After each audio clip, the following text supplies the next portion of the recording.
Activité numéro 2. Culture d'un système automatisé. Cette activité consiste à imprimer les 3 pages qui accompagnent cette animation. Mais aussi, pour économiser du papier, vous pouvez également travailler dans OpenOffice en cliquant sur ce bouton et vous travaillerez ainsi directement sur les feuilles, mais à l'écran. Sur le premier document, la première feuille, vous devez nommer et définir le système présenté en photo. Vous avez une pelle mécanique, ou une machine à laver, ou encore une hache, ou un presse-agrumes, un presse-citron. Et vous devrez définir si cet objet, ce système, est manuel, mécanisé ou automatisé. Et dans la colonne nom, vous indiquerez bien sûr le nom de ce système, de cet engin, de cet objet. La deuxième page comporte 2 épreuves. La première épreuve consiste à compléter le schéma de modélisation de chacun des 2 systèmes présentés, ici une machine à laver et un distributeur de café.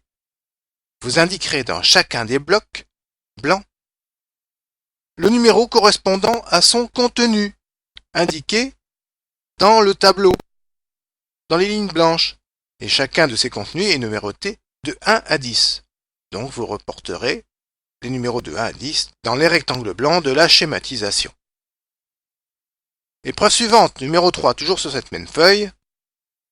Afin de prouver que vous avez compris le schéma structurel d'un système automatisé, vous indiquerez dans la première colonne du tableau le numéro du bloc correspondant du schéma.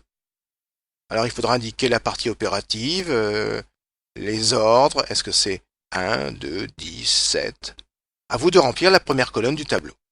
Ensuite, épreuve numéro 4, troisième page, il convient d'observer les photos du péage d'autoroute qui se trouve dans l'ordre, de bien lire le scénario.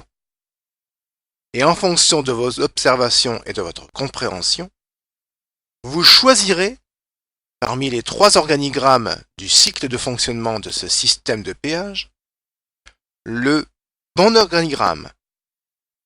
Pour choisir le bon, vous rayerez d'un grand trait les organigrammes incorrects.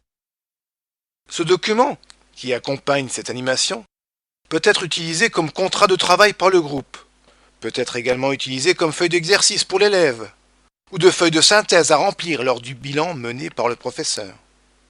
Vous devez imprimer ce document en cliquant sur le bouton approprié, si toutefois le professeur ne l'a pas photocopié à l'avance.